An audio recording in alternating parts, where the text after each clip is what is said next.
Assalamualaikum warahmatullahi wabarakatuh.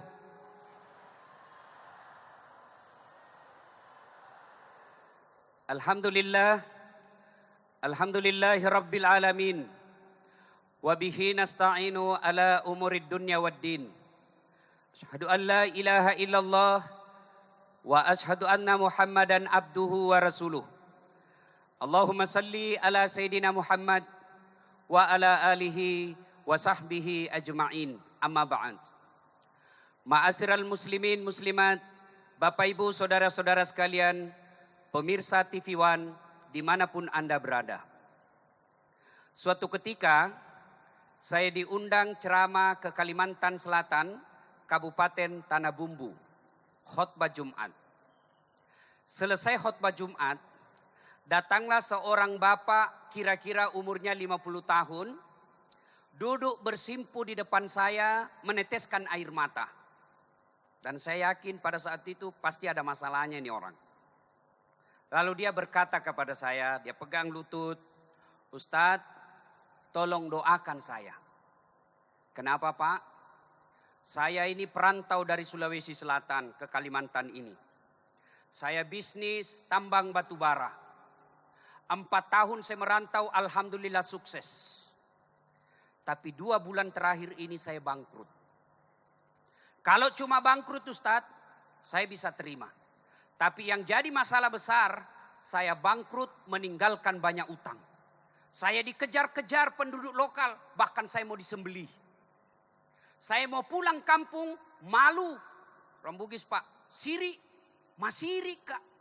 Saya mau pulang kampung, malu Ustaz. 4 tahun saya merantau, masa saya pulang bawa utang? Tolong doakan saya. Baiklah kalau begitu. Sebelum saya doakan, minta tolong jawab pertanyaan saya dengan jujur. Bapak jujur? Iya Ustadz. Ayo saya tanya pertama. Selama ini bagaimana sholat Bapak? Wah, ini dia masalahnya Ustadz. Waktu saya kena duit Ustadz, jarang saya sholat Ustadz. Hari Jumat saja, itu pun paling terlambat datang, paling cepat pulang. Nah begini umumnya kita kan. Sedalam hati saya, nih masalah besar buat dia nih. Ini sumber masalah pertama. Saya tanya lagi. Yang kedua, selama ini bagaimana penghormatan Bapak kepada istri? Bagaimana perlakuan Bapak kepada istri? Apa dia jawab? Aduh, ini juga dia Ustadz masalahnya. Selama ini Ustadz, saya lebih senang istri tetangga daripada istri saya. Oh ini masalah kedua ini. Saya tanya lagi yang ketiga. Yang ketiga ini penting juga nih Pak. Bagaimana Bapak memuliakan orang tua selama ini? Wah itu dia juga Ustadz. Selama saya rantau tidak pernah saya pulang kampung Ustadz. Dalam hati saya ini juga sumber masalah. Yang keempat, saya tanya lagi, tolong jawab dengan jujur. Bagaimana Bapak bayar zakatnya selama ini? Wah, lebih banyak ke panti pijat daripada panti asuhan Ustadz. Sudah, saya tidak lanjutkan lagi pertanyaan yang kelima. Saya bilang inilah 4 sumber masalah ini. Saya bilang, Bapak mau berubah hidupnya kembali jadi bagus. Bapak mau sukses kembali. Maulah Ustadz, makanya saya datang curhat di depan Ustadz. Baiklah, laksanakan 4 hal ini. Sempurnakan sholat. Selesai ini, kembali minta maaf sama istri. Yang ketiga, muliakan orang tua. Yang keempat, sisa yang Bapak harta miliki, bayar, jual, keluarkan zakatnya. Saya bilang, kalau Bapak lakukan 4 ini, tunggu 2 bulan. Kalau dalam 2 bulan Bapak tidak berubah hidupnya, menjadi lebih baik, telepon saya. Katai saya, Dasat Latif pembohong. Karena ada beberapa orang saya kasih terapi begini Bu, alhamdulillah sukses. Sholat sempurnakan, muliakan orang tua, keluarkan zakat, muliakan istrimu, insya Allah, Allah angkat derajatmu. Berlalulah pertemuan saya itu. Jumat berikut sudah sepekan. Hari Sabtu, maknanya sudah hari ke Sabtu berikutnya. Berarti sudah 15 hari. Dia telepon saya. Ustadz, Assalamualaikum. Waalaikumsalam. Masih ingat saya Ustadz? Dalam hati saya, siapa ini? Merasa saya ingat. Kan banyak orang yang selalu telepon. Wah, sok kenal nih. Yang mana ya Pak? Saya Pak Ustadz yang ketemu di Tanah Bumbu, Kalimantan Selatan. Oh, ku ingat nih. Oh Bapak, kenapa? Alhamdulillah Ustadz. Utang saya sudah lunas. Padahal baru hari ke-15. Alhamdulillah Ustadz, kata dia. Bahkan besok saya mau ke Surabaya. Itu apa Pak? Saya mau beli mobil itu apa itu? Apa namanya itu Pak yang besar itu, kuning-kuning, gali-gali. Mobil apa namanya itu Bu? Saya pernah bayangkan itu enak betul itu dipakai pergi kuliah. Kalau macet kan tinggal dorong. Ya kan Bu? Masya Allah. Kenal Das Atlatif, kenal yang mana? Yang mobilnya paling gede, dorong-dorong. Coba, apa sih namanya itu bulldozer apa ya? Ya pokoknya itulah yang mobil gede itu. Alhamdulillah saya mau ke Surabaya beli itu Ustaz. Alhamdulillah. Bahkan kira-kira 2 bulan lepas, dia telepon lagi saya. Ustaz, Alhamdulillah rezeki makin bertambah. Besok Ustaz, saya mau ke Kabupaten Berau, Kalimantan Timur. Mau beli kebun sawit ratusan hektar. Alhamdulillah Ustaz, kata dia, saya baru lagi beli kapal penangkap ikan yang besar. Rezeki saya Alhamdulillah Ustaz makin bagus. Saya tanya lah Bu, memang setelah kita ketemu gimana Pak? Alhamdulillah Ustaz, setelah ketemu, sholat saya sempurnakan. Bukan cuma 5 waktu Ustaz, tahajud pun saya lakoni. Alhamdulillah. Setelah kembali ketemu Ustaz, saya minta maaf sama istri saya Ustaz. Saya cium tangannya, lalu saya cium pipinya sepuas-puasnya. Ya istri sendiri Pak, halal. Ya kan? Saya minta maaf Ustaz. Saya selama ini banyak meninggalkan dia. Banyak nipu dia. Banyak mengkhianati dia. Maafkan saya. Dia cium tangannya, cium pipinya, minta maaf. Terus dia bilang lagi, setelah kembali Ustaz, harta yang tersisa saya jual, saya zakatkan. Dan setelah ketemu Ustaz, Alhamdulillah saya langsung balik ke kampung, pulang ke Sulawesi, ketemu orang tua saya, minta ridhonya. Dan sekarang setiap ada penghasilan saya, sebelum masuk rekening, saya nafkahkan dulu zakat saya dan saya bahagiakan orang tua saya. Alhamdulillah. Ini kisah nyata Pak. Bu, ini kisah nyata. Adik-adik nih, ada sarjana pengangguran sini? Ada? Ada? Banyak. Bu ibu, ada yang masalah rumah tangganya? Banyak. Bapak-bapak ada yang mau sukses? Umumnya kita, ini resepnya dari kisah nyata yang saya alami ini. 1, sempurnakan sholat. Apa sih susahnya Allah berikan kita? Yang jadi masalah, sudah memenuhi syarat enggak untuk diberikan? Apa syaratnya? Sempurnakan sholat. Kalau sholatnya tidak beres, enggak bisa nyambung telepon. Sholat Ustaz, tapi cuma hari Jumat. Enggak cukup pulsamu bos. Hanya bisa miss call. Enggak bisa online 24 jam. Mau full service kepada Allah, sempurnakan sholat. Tidak cukup 5 waktu. Minimal tambah 10 rakaat sholat sunnah setiap hari. Saya sholat Ustaz. Sholat saya Ustaz. Betul enggak sholat? Ya, sesuai yang diinginkan Rasulullah. Kita sholat tapi semau-mau kita. Sholat enggak semangat. Allah. Bismillahirrahmanirrahim. Alhamdulillah. Iya Bu. Membayangkan diri sendiri. Allahu Akbar. Yuk. Apa itu sholat yang dihendaki Rasulullah dan Allah? Ayo, ada masalah, mari koreksi sholat kita. Kok anak saya bandel banget ya? Kok rumah tangga saya berantakan ya? Kok bisnis saya bermasalah terus ya? Yuk, tidak usah cari kambing hitam. Lebih baik kita tanya gimana sholat saya.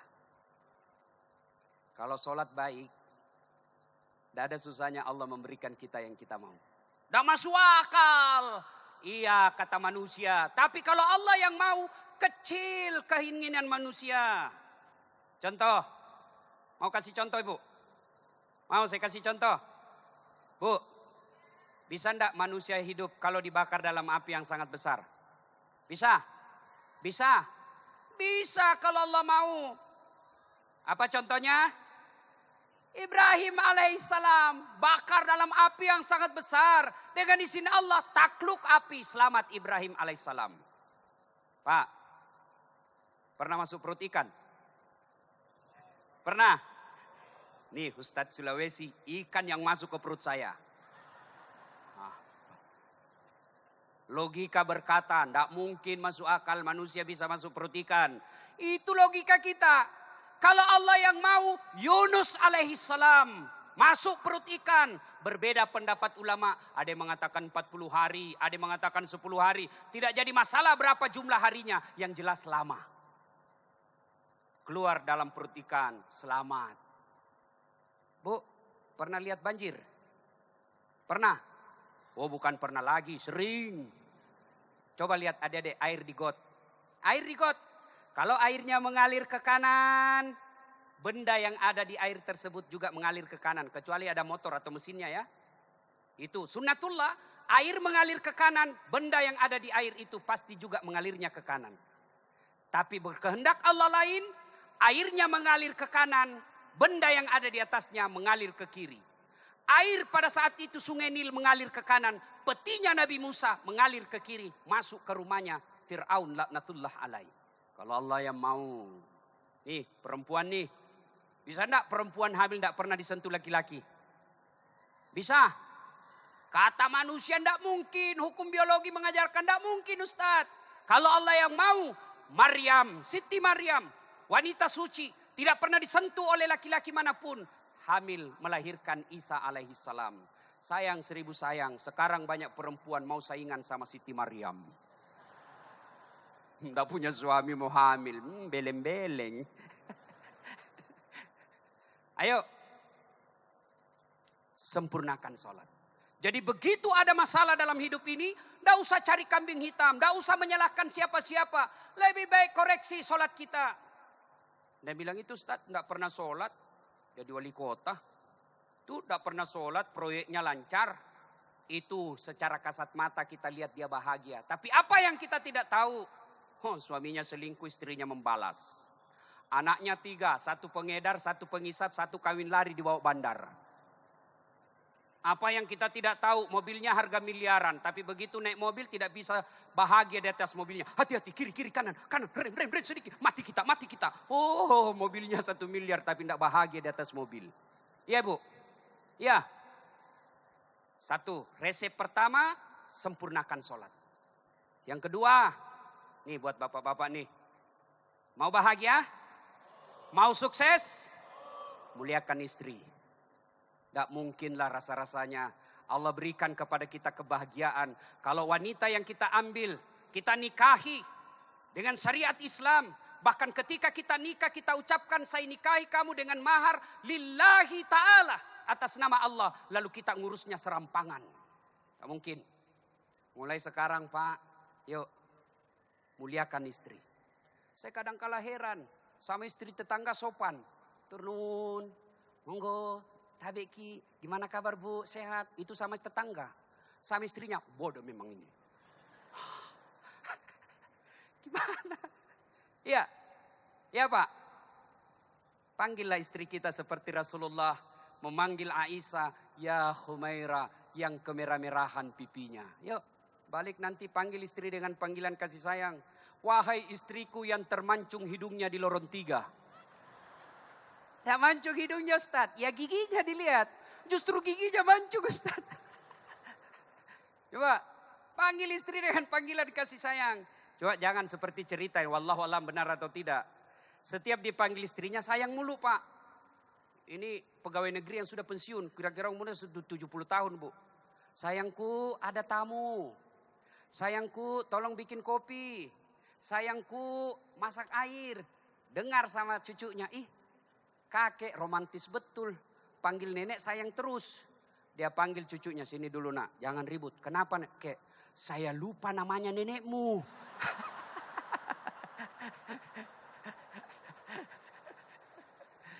Jadi ibu-ibu kalau sudah 70 tahun tidak pernah dipanggil sayang sama suaminya, tiba-tiba dipanggil sayang, jangan keburu GR. Yo Pak, muliakan istri. Ya, Rasulullah, apa pernah Bapak mendengar kisah, membaca kisah beliau yang berbicara kasar kepada istri beliau? Beda ya, tegas dengan kasar ya. Tahu kan perbedaannya? Umar bin Khattab itu disebut gelar Al-Faruq, tegas, beda kasar. Kalau kasar itu lain lagi, tak. Enggak boleh begitu. Ngerti kan? Paham? Paham? Apanya? Nah, ya, muliakan istri. Istri pun muliakan suami. Ibu saya pernah begini Pak, Bu. Nak, kalau kau ceramah di depan ibu-ibu, sampaikan kepada mereka, suruh ngurus suaminya baik-baik. Saya saja ini bapakmu, tidak ada kegiatan saya yang lain. Mata semata-mata ngurus suami dengan baik. Bapakmu masih pernah mikir mau kawin lagi. Padahal saya ngurus suami. Apalagi kalau ibu sudah tidak ngurus suami. Ya Bu, ngerti? Jelas Bu? Jelas. Yang kedua. Yang ketiga sekarang. Mau sukses usaha kita, mau bahagia rumah tangga kita, mau berjaya kita punya urusan.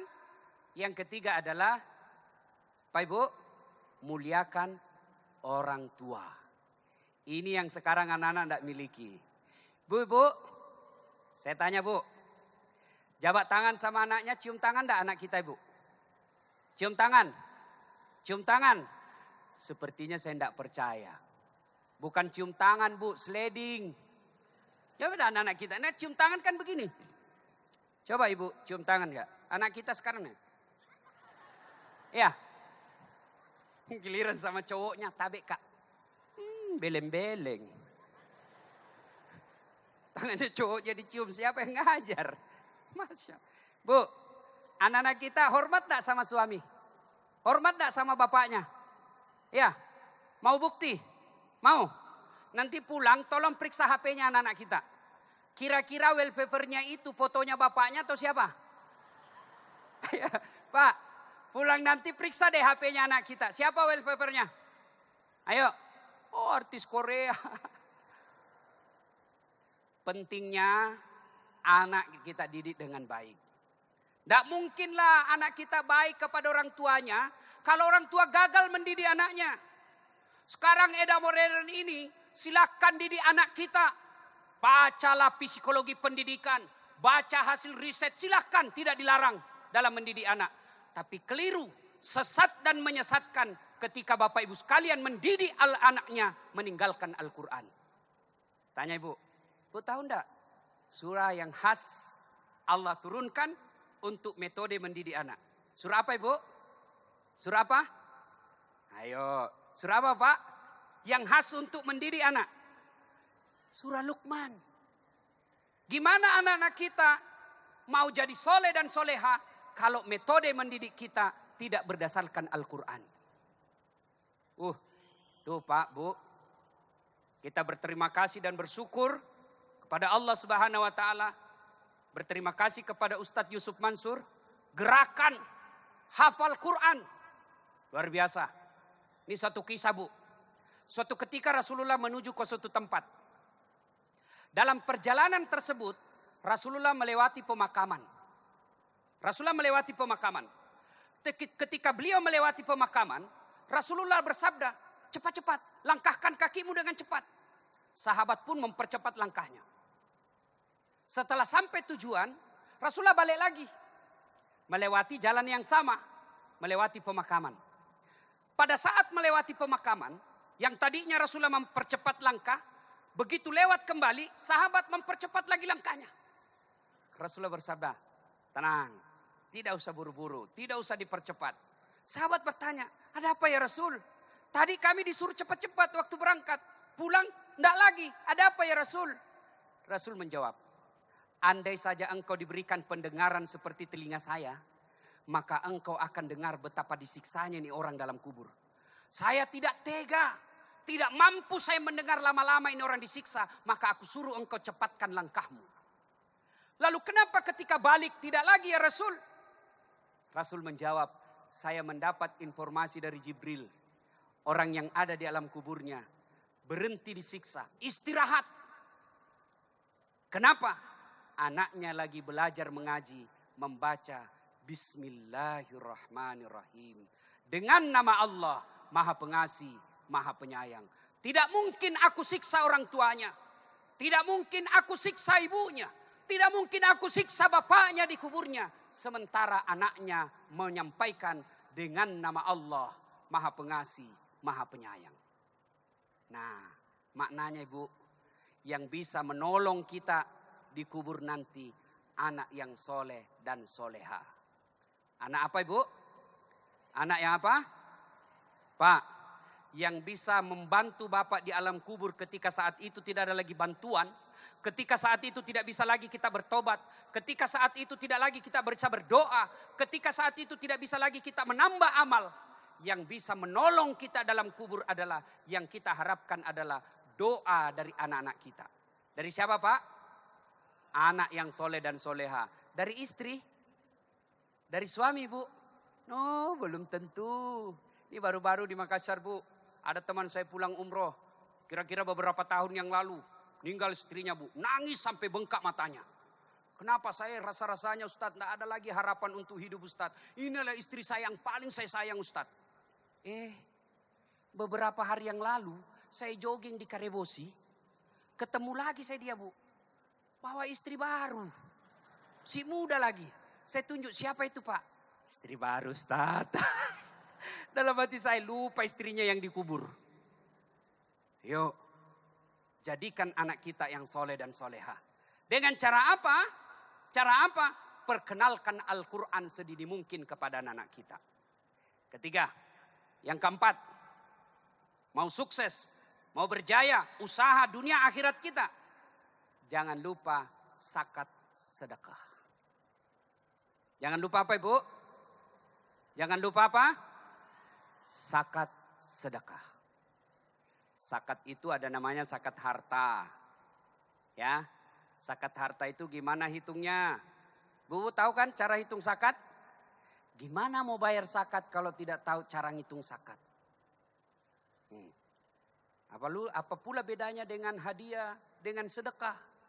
Bapak tahu kan bedanya hadiah dengan sedekah? Misalnya, ya, saya nih memberikan kepada presiden, itu namanya hadiah. Presiden berikan ke saya namanya sedekah. Nah, jelas ya? Nah, kalau zakat, kewajiban yang harus dikeluarkan apabila cukup haul dan nisabnya. Dan percayalah Bapak Ibu sekalian, tidak ada orang yang bangkrut gara-gara rajin bayar zakat sedekah. Bu Ibu, pernah enggak dengar berita, nonton TV, Haji Amiruddin ditangkap KPK karena rajin bayar zakat? Ada? Bapak-bapak, pernah enggak mendengar Haji Amiruddin bangkrut karena dia suka membangun masjid? Tidak ada. Terapi, salah satu terapi kita adalah sedekah dan zakat. Rasulullah memesankan ada 6 sifat, karakter, pembawaan, perbuatan yang membuat umur jadi panjang dan tertolak dari bencana. Satu di antaranya as-sadaqatu, bersedekah. Kok bisa Ustadz orang yang rajin sedekah panjang umurnya? Contoh, ada tetangga kita rajin betul bangun masjid, rajin betul bantu anak yatim. Ketika meninggal dunia, sudah 3 tahun meninggal, kita pergi melayat, ngantar jenazah ke pemakaman, lewat di pemakamannya. Biasanya kita ngomong, mas, bang, duduk dulu. Kenapa? Ini orang baik betul nih, suka bangun masjid. Ini orang suka bantu sesama ini. Ayo kirimkan Fatihah. Sudah 3 tahun meninggal, orang masih mengingat dan kirimkan Fatihah. Itu yang namanya umurnya panjang. Kenapa? Rajin sedekah. Sebaliknya kalau pelit, jangankan mati orang mau doakan. Masih hidup saja orang doakan kita sial. Ya, contoh. Ada tetangga kaya tapi pelit. Lewat mobilnya, jangankan didoakan sehat. Apa biasa kita bilang, mudah-mudahan tabrakan. Mudah-mudahan tabrakan. Kenapa? Pelitnya itu minta ampun. Saya kira dia mau kasih naik saya di mobilnya. Ternyata cuma di klakson. Bu, mau enggak suami terhindar dari maksiat? Mau? Saya kasih tipsnya. Mau? Dengan cara apa? Bangun sholat hajat, lalu niatkan sedekah. Ya, enggak mungkinlah kita boleh jaga ini suami kita 24 jam. Gimana caranya? Minta kepada Allah supaya Allah yang jaga suami kita. Bangun sholat hajat, bangun sholat tahajud, minta tolong kepada Allah. Ya Allah, tidak mungkin aku bisa mengawasi suami saya 24 jam. Engkaulah yang maha mengawasi. Maka pelihara dan awasi suami saya dari wanita-wanita jahat. Lalu niatkan, ya Allah, ini ada uang saya 500.000. Saya niatkan sedekah ke panti asuhan besok. Saya niatkan sedekah kepada anak yatim. Mudah-mudahan 500.000 ini tolak bala suamiku terhindar dari maksiat. Yang jadi masalah kalau suaminya juga bangun sholat hajat. Suaminya pun bangun sholat hajat. Ya Allah, caut namite beneku. Ya Allah, capek sudah saya lihat istri saya. Marah-marah saja kerjanya. Berat badannya juga semakin bertambah ya Allah. Ya Allah, saya sudah capek menghadapi istri saya ini ya Allah. Ya Allah, ini ada uang saya 500.000. Saya tolak bala ya Allah. Mudah-mudahan 500.000 ini istriku ikhlas saya kawin lagi. Bingung malaikat. Ya mana ini dikabulkan. Nah ibu bapak saudara-saudara sekalian. Pada akhirnya. Oleh-oleh kita untuk dibawa pulang. Pada pengajian kita kali ini. Pertama. Apa ibu? Pertama. Sempurnakan sholat. Yang kedua, muliakan istri, hormati suami. Yang ketiga, jangan lupa birrul walidain. Berbuat baiklah kepada kedua orang tua. Dan yang keempat, jangan lupa bayarlah zakat ketika sudah cukup waktu dan ukurannya. Dan lengkapilah itu dengan memperbanyak sedekah. Apabila keempat hal ini kita lakukan, maka Allah janjikan maqamam mahmuda. Saya angkat derajat kalian. Derajat di dunia, insya Allah derajat di akhirat kelak. Demikian, semoga ada manfaat. Lebih dan kurangnya mohon dimaafkan. Nun wal kalam ya misturun. Billahi fi sabilil haq. Summassalamu alaikum warahmatullahi wabarakatuh.